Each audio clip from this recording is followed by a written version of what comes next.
राधा कृष्ण का ध्यान करने से जीवन पवित्र होता है। ऐसे परमात्मा के चरणार बिंदों में शतकोटि नमन बंदन। मित्रों को, जिज्ञासुओं को, धर्म प्रेमियों को, ज्योतिष विज्ञान प्रेमियों को हर हर महादेव बम बम बोले नमः शिवाय। मित्रों, कल काल कुठार लिए फिरता, तन नम्र से चोट झिली न झिली। बड़ा कठिन और भयभीत करने वाला समय दीर्घ काल से चल रहा है। ऐसा नहीं है आएगा सो जाएगा, कहेंगे दास कबीर।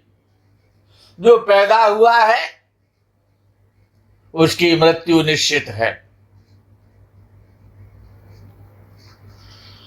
मित्रों, कुछ आपातकाल, कुछ महामारी, ये जो भी काल चल रहा है, ऐसा लगता है कि काल का काल महाकाल चल रहा है। लोग भयभीत हैं और एक ही चिंता सताई रहती है कि कहीं वो खड़ा न मिल जाए तो हॉस्पिटल में भी ऑक्सीजन ना रहे। बड़ी समस्याएं हैं। मृत्यु से भयभीत होना,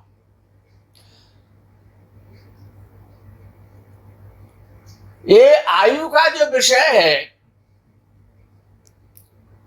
जो हमारी श्वासों का जो आवागमन है, हमारी आयु कितनी है, ये लगभग पता हो जाए, उसके नियर पहुंच जाए कि हमारा आयु एज लगभग कितना हो सकता है। और ज्योतिष शास्त्र अपने में सत्य है, विज्ञान है, और सत्य के जब समीप पहुंच जाता है तो प्रकाश हो जाता है, ज्ञान हो जाता है, चिंता खत्म हो जाती है, समस्या खत्म हो जाती है। तो आज ये जानना है कि जन्म कुंडली में कौन कौन से योगों के माध्यम से और जातक दीर्घायु होता है या मध्यायु होता है अथवा अल्पायु होता है। समय की जो अवस्थाएं हैं 25, 50, 75 एवं 100, शतं जीवेम शरदः। वेद कहता है शतं जीवेम शरदः शतगुं शृणुयाम शरदः शतं प्रब्रवाम शरदः शतमदीनाः श्याम शरदः शतं भूयश्च शरदः शतात्। वेद कहता है कि मानव की आयु कलिकाल में 100 वर्ष निश्चित की गई है वेद भगवान के द्वारा। शतायुर्भव आशीर्वाद दिया जाता है। तो व्यक्ति की कुंडली में कौन कौन से योग ग्रहों के द्वारा, राशियों के द्वारा ऐसे है जिनको कि आप जान सके, सरलता से जान लें तो आपका भय, मन का भय खत्म हो जाए। जो निरर्थक परेशानी हो रही है, मन भयभीत होता है, आने जाने में, यात्रा करने में भय लगता है, किसी से मिलने में भय लगता है, हाथ मिलाने में डर लगता है, माता पिता के चरण बंधन करने से भी मन भयभीत हो जाता है।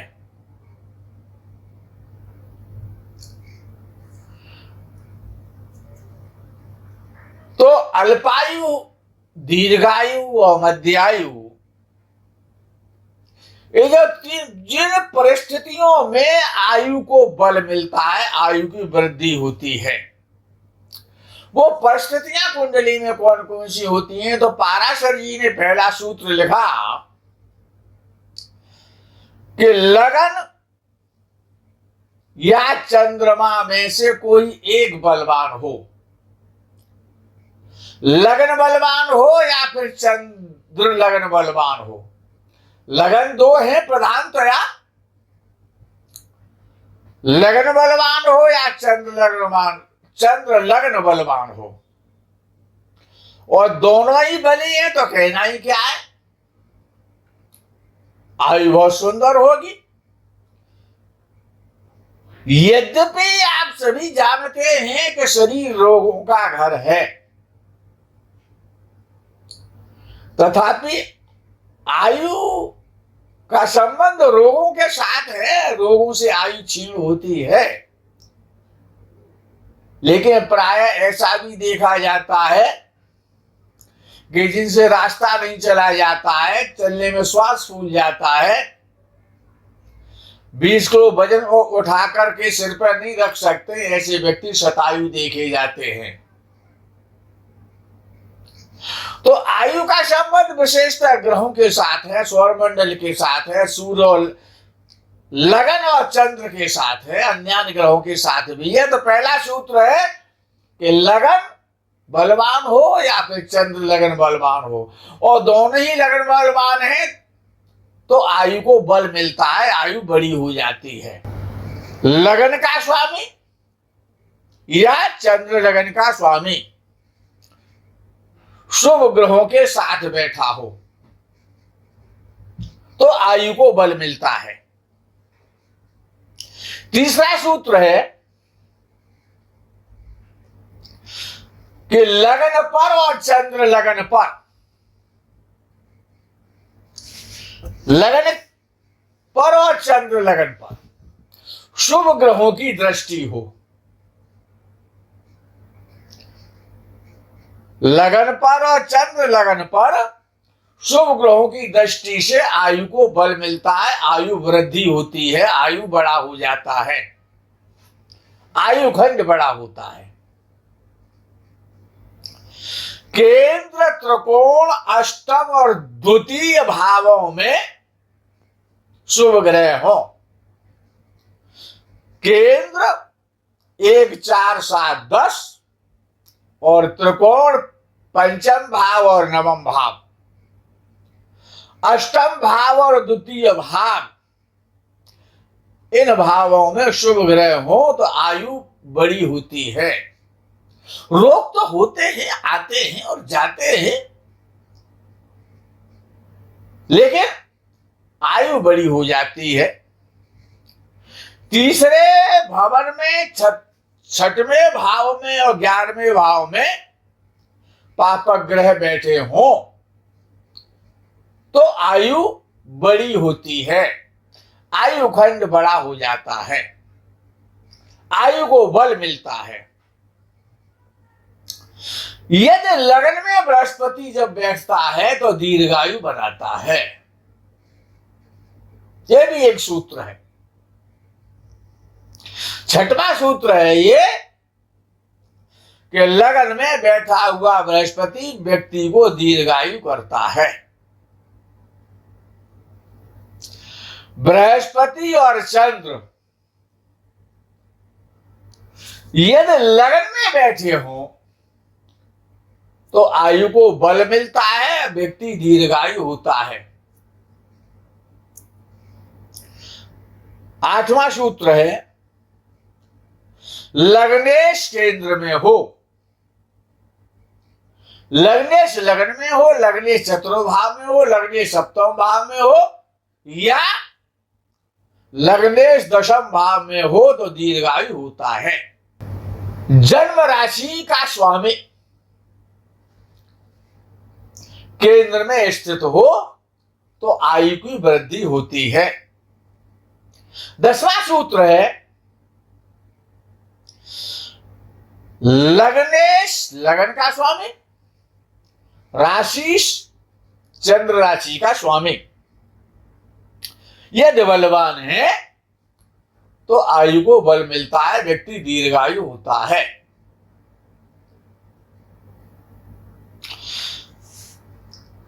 लग्नेश लगन का स्वामी, राशिश चंद्र राशि का स्वामी।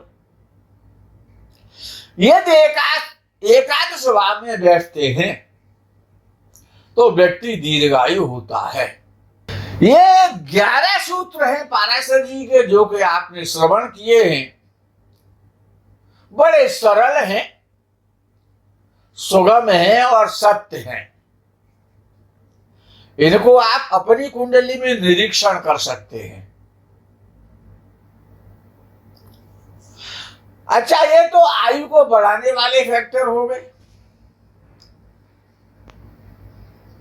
ऐसे भी तो फैक्टर होते हैं जिनसे आयु खंडित होती है, आयु का ह्रास होता है। उनको भी तो जानना जरूरी है। जब मिठाई हम खाएंगे तो गिलोय का काढ़ा कौन पिएगा? मिठाई खाने से तो रोग होगा, शुगर हो जाएगा। तो उसके लिए क्या पीना पड़ेगा? गिलोय के काढ़े में भी नीम के पत्ते डालने पड़ते हैं, तो आप स्वस्थ हो जाएंगे। अर्थात अच्छा का भी ज्ञान होना है तो बुरे का भी ज्ञान होना चाहिए। मजे में मौत को नहीं भूलना है। जो योग आयु को हानि करते हैं, आयु में हानि पहुंचाते हैं, उनको भी जानना आवश्यक है। तो पहला सूत्र है पाराशर ऋषि का कि चंद्र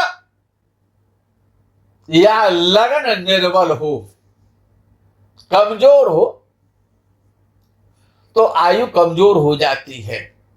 चंद्र का पीड़ित होना, चंद्र का कमजोर हो जाना, लगन का कमजोर हो जाना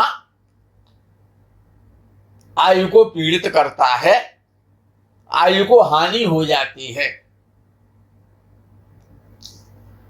लगन पर और चंद्र पर पापक ग्रहों की दृष्टि का होना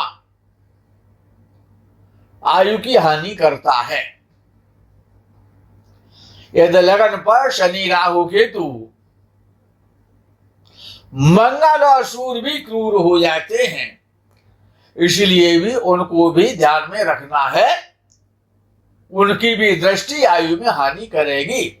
कहां पर? लगन पर या चंद्र पर या दोनों पर। तीसरा सूत्र है लग्नेश लगन का स्वामी हो गया, चंद्रेश चंद्र राशि का स्वामी हो गया। जो भी आपकी राशि है उसका जो स्वामी है, ये अस्त नहीं होने चाहिए। पाराशर ऋषि ने अस्त ग्रह को सबसे अधिक डेंजर और खराब माना है। तो लग्नेश या चंद्र लग्नेश यानी चंद्र आपकी राशि का, जन्म राशि का स्वामी अस्त ना हो, या लग्नेश छठवें, आठवें, 12वें भाव में ना बैठा हो। लग्नेश का छठवें, आठवें, 12वें भाव में बैठना भी आयु हानिकारक है। चंद्र राशि का स्वामी या चंद्र, चंद्र 6, 8, 12 भाव में नहीं होना चाहिए। अगर इन भावों में है तो आयु की हानि होगी। लग्नेश और चंद्रेश, चंद्र राशि का स्वामी चंद्रेश निर्बल नहीं होना चाहिए। यदि निर्बल है तो आयु की हानि करेगा। लग्न या चंद्रमा पहले लगन के विषय में सुन लें। आपका कोई सा भी लगन है, जैसे कि इस कुंडली में मेष लगन है, ये कुंडली आपके सामने बनी हुई, इसमें मेष लगन दर्शाया गया है। लगन एक अंश पर नहीं होना चाहिए। यदि मेष लगन है तो वो एक अंश पर ना हो। और यहां पर वृषभ लगन है तो वो 9 अंश पर नहीं होना चाहिए, लगन कमजोर हो जाता है। अंशों के आधार पर मैं आज आपको बता रहा हूं कि किस स्थिति पर कितने अंश पर लगन कमजोर हो जाएगा, कौन सा लगन कितने अंश पर कमजोर हो जाएगा, ये बड़ा महत्वपूर्ण विषय है।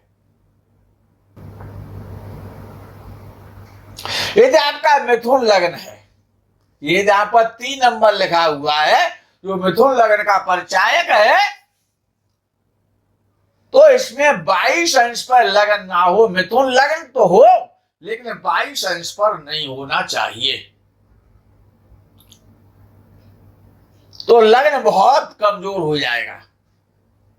यदि आपका कर्क लगन है, इसमें नंबर 4 लिखा हुआ है,